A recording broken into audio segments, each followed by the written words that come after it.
大家好啊！又係嚟到我哋每週一次嘅會員聚會嘅時候啦。咁樣我哋咧事不宜遲嚟先睇一睇美股 ES 佢嗰個情況係點樣先。我哋先嚟睇一睇下佢嗰個資金流嘅分佈啊。咁我哋過去一週嘅資金流咧，你見咧其實普遍嚟講咧都算係好嘅，因為起碼咧都仲係正數嘅，即係 call 減 put 嗰度。咁樣咧其實都係喺星期一咧就冇市啦，跟住咧星期二就負數嘅，星期五都係負數，星期二三咧係正數流入咁樣。所以咧，其實普遍嚟講咧，個資金流嘅分佈咧，其實都係一半一半嘅。咁所以咧，就導致到市場咧，其實都係喺頂部橫行當中嘅。咁我哋再睇埋咧，究竟佢嗰個波幅指數就係嚟衡量翻咧佢嗰個波動個力度嘅情況嘅。咁樣你見到啦，其實過去一週，其實都唔係過去一個月。嗱，基本上咧，我依家統計咗成個月，截至到上星期五嘅，基本上咧過去一週嘅，如果淨係睇上一週嘅時候咧，你見星期一、二咧就比較大波動啲嘅。跟住咧，其實咧喺月頭至到月尾呢一段時間咧，其實都係咧嗰個力度咧，其實都係比較弱啲嘅。咁樣咧，星期四、五啊更加弱添啦。跟住只係得星期二、三咧就比較大啲嘅波動咁樣啫。咁其實普遍嚟講咧，都係咧嘅力度唔係太大嘅。咁所以咧就導致到咧，你睇翻個圖表你就知。根據翻頭先嗰個波幅指數同埋資金流嗰度咧，已經睇得到係橫行嘅局面，所以就睇埋個圖咧就更加清晰睇到啦。基本上咧個指數咧都維持咗喺呢個7000同埋6900之間咧浮浮嘅，同埋咧因為下方咧有一個轉倉區頂住喺度嘅。咁所以咧就導致到咧美股咧仲未咁快咧進入呢一個比較明顯嘅調整嘅。咁所以咧，如果美股真係要調整落去嘅時候咧，基本上一定要係穿到呢個6800先得咧，即係起碼穿到咁樣。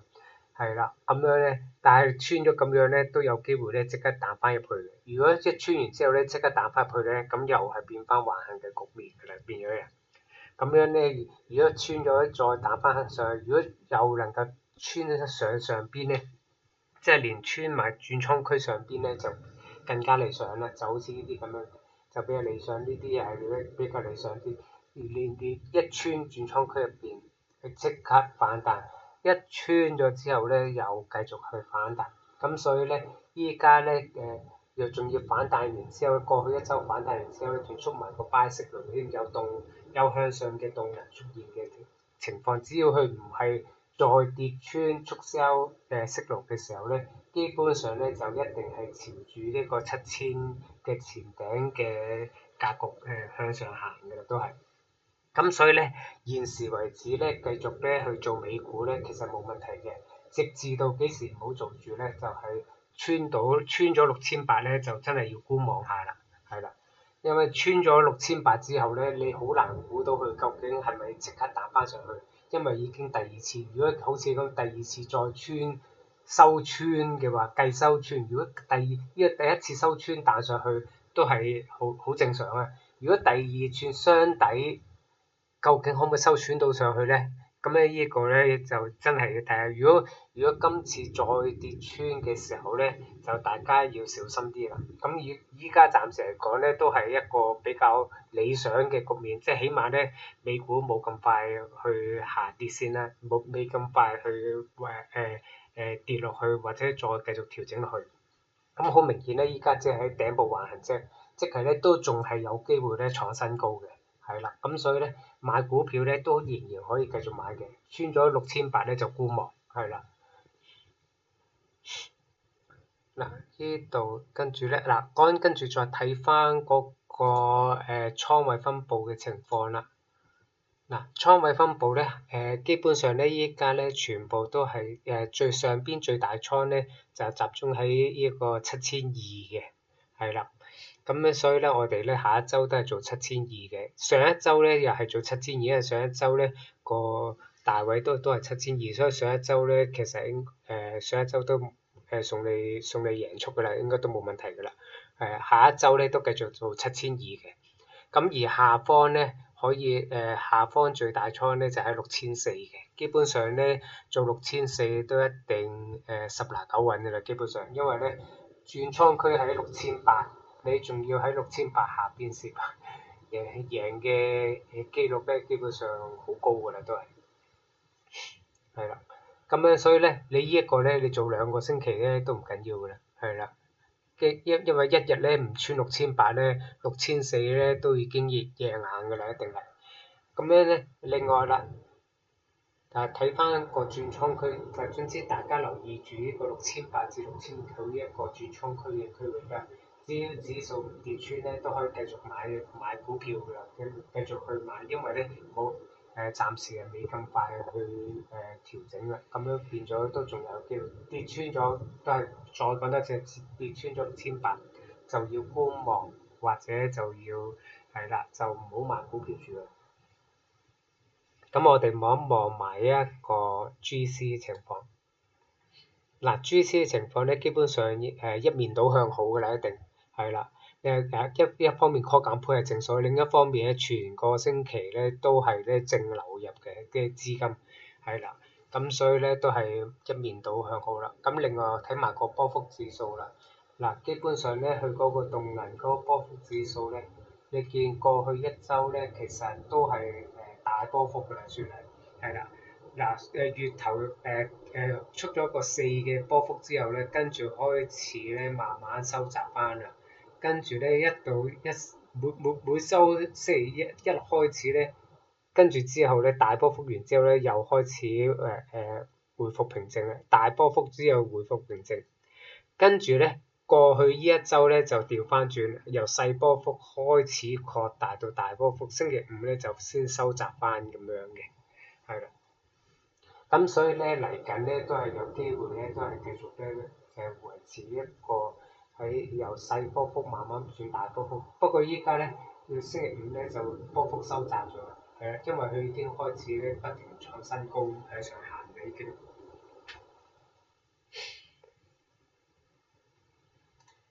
嗱，跟住咧我哋望一望下個圖表先啦。嗱，呢一個咧就係咧基本上咧佢。自從咧佢金價咧穿咗上去個轉倉區之後咧，跟住咧回踩 retest 完之後再上，基本上咧已經入去不復返㗎啦，已經係啦。咁所以咧睇住基本上咧，我哋每個月嘅月頭一定要係睇住個轉倉區嚟做人㗎啦。轉倉區之上咧，基本上一定要睇好㗎啦。轉倉區之下咧，就你可以唔睇好住，但係咧。一上穿咗轉倉區，點都一定要睇好㗎啦。指示就擺喺轉倉區之下嘅，係啦。好似連穿落去都未穿得到，咁再加埋咧係轉倉區穿咗之後，仲要出埋 buy signal更加強勁，係啦，即係好大嘅動能向上突破轉倉區，咁所以咧係非常之利好嘅一個情況嚟嘅。係啦，咁所以依家一面倒都係向上嘅，暫時都未有 buy sell signal嘅情況發生嘅。咁所以咧，暫時金價都係繼續偏向好嘅各方面去發展嘅，都係。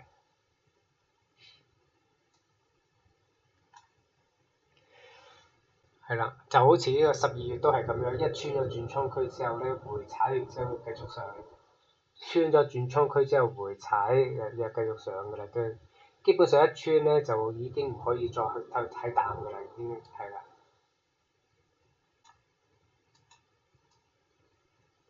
跟住我哋望一望下嗰個大倉入邊再細微嘅分佈係情況點樣？嗱，基本上咧依家咧上方咧就睇住呢個5000啦，嗱係啦，喺倉位入邊你可以預示到大部分嘅人咧已經係喺5000嗰邊咧就部署緊嘅。咁所以咧，依家個金價咧係去到4983嘅啦，已經好近嚟緊接近嗰個5000嗰個大倉噶啦，係啦，咁咧而上一週咧我哋係做 short put 嘅，係啦，做4400 short put 嘅，所以基本上咧都係贏噶啦。咁樣咧，而下一週咧都係繼續做翻4400㗎啦，因為咧基本上4400已經係重倉集結咗喺度㗎啦，基本上係啦，已經好難跌翻落去㗎啦，基本上都係啦。咁樣而上方咧，其實如果你做5000咧，其實就比較危險啲，因為好快到。咁當然啦，你都可以照搏嘅，係啦，照搏5000。如果唔係咧，就搏6000，係啦。但係因為升勢太強勁，咁所以咧我都係選擇喺下方就做係保守啲嘅啦，都係啦。下方440喺邊咧？440係啦，440就喺呢一度附近，即係咧喺你轉倉區之下做嘅440，係啦。咁所以咧又係非常安全，都係啦。但係5000就好危險啦，因為太近啦。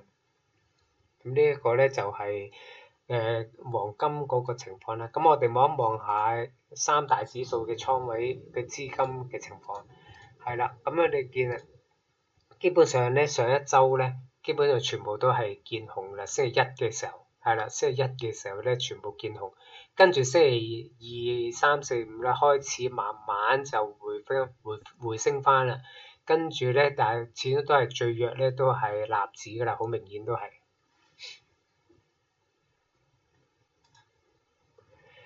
而七大成分股入邊咧，基本上咧最穩健資金嘅股票咧，就係依兩隻，不過持續都係幾個禮拜都係依兩隻㗎啦。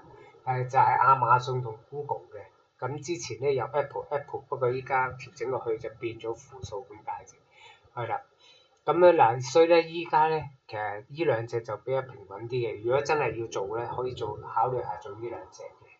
咁而其餘嗰幾隻咧，就開始慢慢，因為咧佢跌唔穿嗰個轉倉，美股跌唔穿轉倉區嘅關係咧，其餘有依幾隻咧都開始由負變翻正數嘅，咁亦都可以考慮嘅。咁樣咧就係 Nvidia、Tesla、Meta 同埋 Microsoft，咁呢幾隻咧就係由開始由負變正嘅，因為咧美股跌唔穿，所以咧佢哋變翻正數。而 Apple 咧就持續變負數嘅，咁究竟會唔會隔幾日咧？如果美股都繼續咧好似如果美股繼續咧維持跌唔穿嗰個6800咧，好大機會咧 Apple 咧都會開始慢慢咧，其實由負咧都會變翻正嘅，就好似呢一紮咁樣嘅。咁所以咧依家就暫時咧就繼續調整落去嘅。係啦，繼續調整落去，所以暫時嚟講咧，都 Apple 可以再等下，或者咧中取嘅朋友咧，其實可以Apple 都可以試下留意下，會唔會有撈底嘅情況。咁其實 Apple 咧，基本上咧，如果依家咧下跌到一定程度咧，如果佢出 buy signal 嘅時候咧，其實都係可以值得佢吸納嘅。係啦，只要美股唔穿6800個轉倉區嘅話，穿咗6800就再另外再講啦。係啦，唔穿轉倉區而又速 buy 息流咧，其實就可以留意下噶啦。係啦，而上一週咧，阿輝咧都俾大家建議咗隻Google 同埋呢個Meta 嘅。咁而呢兩隻咧，其實個資金分佈咧都係理想嘅。你見 Meta 咧，星期五嘅資金更加係大資金流入添啊，變咗開始係啦，應該唔係話大資金流入，應該就係話淡倉嘅資金咧開始冇咁多。而呢個好倉資金咧就開始流入多啲，淡倉資金咧就開始又走多啲，都慢慢開始走，係啦，應該嗱係應該係2、3、4開始咧就好倉資金不停流入嘅當中，係啦，咁你所以你見咧開始咧越嚟越多，所以咧導致由負變翻正數咁樣。咁而Google 咧就不嬲都一定正數，所以咧所以呢兩隻咧去建議做咧，其實都 OK 嘅，係啦。咁樣如果有機會咧，可以睇埋亞馬遜咧，其實都 OK 嘅。咁我哋再望埋其嗰幾隻啦。咁樣咧就係嗱UNH 依家咧其實又係正數啦，亦係可以之前咧有追開嘅話咧，其實都可以繼續去睇一睇嘅，係啦，因為咧其實 UNH 依家咧其實已經開始喺低位咧就升翻上嚟㗎啦，已經係。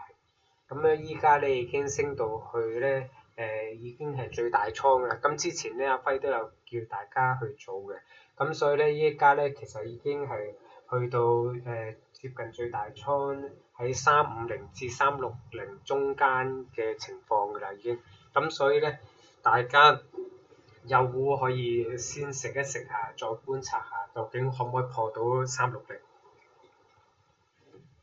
破到360嘅時候先再部署過，係啦。咁樣咧，所以依家咧其實UNH 其實可以搞。咁樣咧，之前有同大家跟進過 CLSK 啦，係啦。咁因為 CLSK 又係由負變翻正數嘅，咁所以咧其實都係可以去留意下嘅，係啦。雖然佢係升得慢啲，咁但係咧，佢依家咧又係咧。由低位咧又慢慢咧升翻上嚟，依家咧就快去到又係14蚊啦。咁其實依家咧其實個14蚊又係個大倉位嚟嘅，咁咧所以咧大家亦可以留意下啦。咁而GDX 咧之前咧都叫話 send 幅圖俾大家睇啦，咁樣啱啱已經升到上頂，跟住開始咧就回落翻落嚟。GDX 睇下先，係啦，咁咧依家咧已經咧回落嚟之後咧，再反彈翻上去上邊，已經不停創新高上去，跟住個金價，咁所以咧 GDX 咧其實都可以睇嘅，咁而 MSTX 咧就唔使睇啦，基本上持續負數就有得去啦。咁我哋望一望下呢幅圖先啦。咁樣咧就係 Tesla 咧，之前咪都有同大家講啦，係啦，因為出咗 buy signal 嘅時候咧，可以持貨 short call 就做一個450，因為450咧其實係一個好重要嘅大倉位嚟嘅，咁所以咧基本上咧之前咧應該叫大家去做，應該係喺447嘅時候咧可以持貨 short call 就收1,900美金嘅 short call 嚟嘅。咁樣買完之後落翻落去之後咧，依一度咧又可以再做嘅，係啦，跟住咧又係買450嘅 short call，跟住咧就呢個咧我記得係收300幾蚊美金嘅，咁樣咧就買上去。如果月尾嘅時候咧繼續升破去上邊嘅時候咧，咁 short call 嘅期權金再減翻你嗰個 premium 嘅正股，其實都有一定程度賺咗好多㗎啦，已經係啦。咁樣咧，呢一個咧就係咧有2次俾你買入嘅機會嚟嘅。咁基本上咧，只要美股唔跌穿6800咧，我哋係繼續咧，逢係下跌速 buy signal咧，其實都可以繼續做嘅，係啦。跟住所以咧呢個 Tesla 咧又係有機會。就算你唔係做持貨 short call，你一手一手咁樣慢慢買都 OK 嘅。咁呢度買完之後咧，其實上到上邊咧，其實接近大倉咧，其實依家咧就可以咧，其實可以，如果 swing trade 咧，其實差唔多可以take profit 㗎啦。跟住咧睇下佢升唔升得穿上邊先再算啦。係啦，如果升穿咗上邊，再回翻落嚟有速buy signal咧，我哋又繼續買貨，買完貨之後咧，再上翻落去。如果再繼續上到去500嘅大倉，我哋先走。係啦，咁樣不過依家咧，暫時嚟講咧，450已經係最近期一個重要嘅大倉先，所以咧，如果真係喺度買咗上去嘅時候咧，我哋先平一平倉先，係啦。咁如果長期持貨儲貨嘅朋友就唔需要理會啦。咁樣總之不停回落買升，唔係不停速呢一個 buy signal就繼續吸納，吸到去咧跌穿美股跌穿6800嘅時候先再轉啦，係啦，咁樣先至慢慢再吸，因為咧依家咧未穿6800嘅時候咧，基本上我哋都係用 daily 嘅 signal 咧，逢係速 buy signal 咧就可以儲貨咁樣慢慢儲嘅。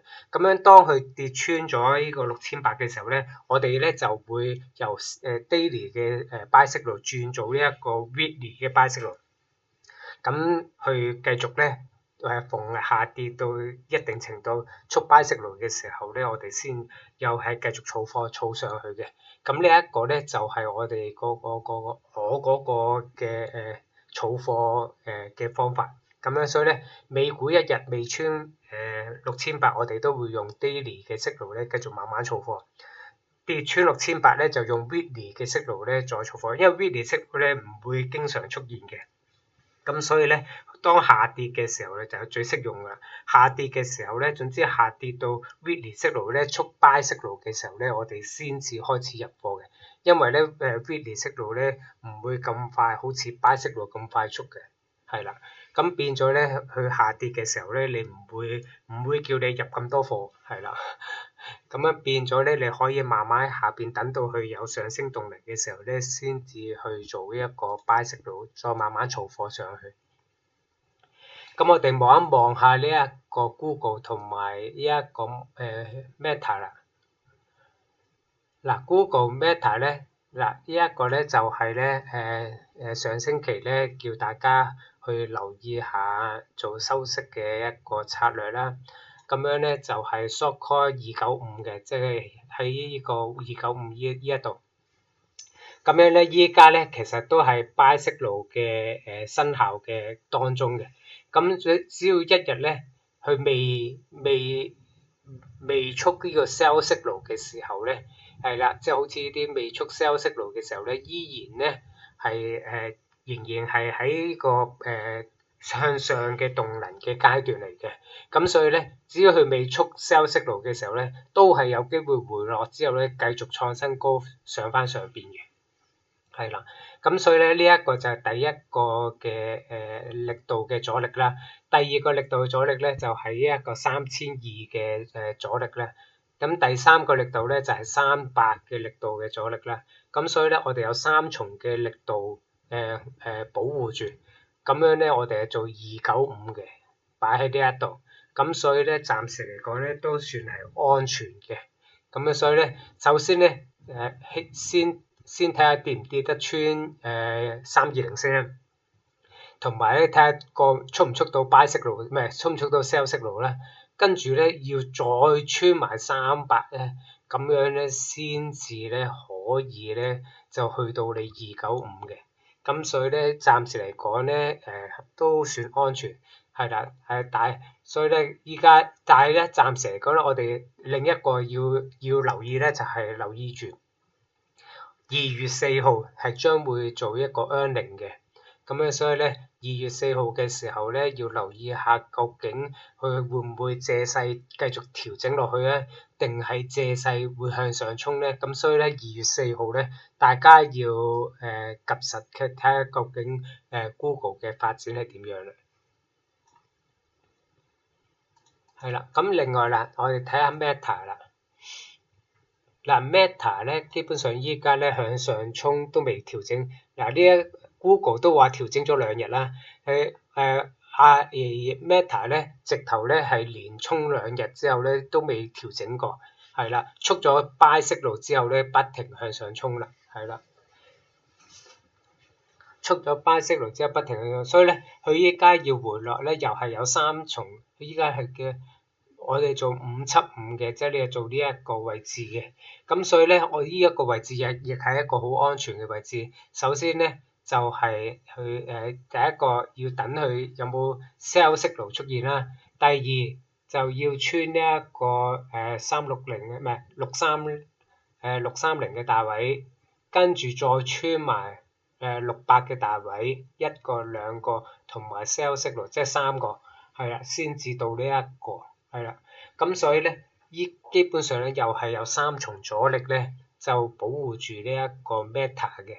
咁所以咧，所以暫時嚟講，Meta 咧都係算係又係一個理想，又係向上升嘅動能嘅當中嚟嘅。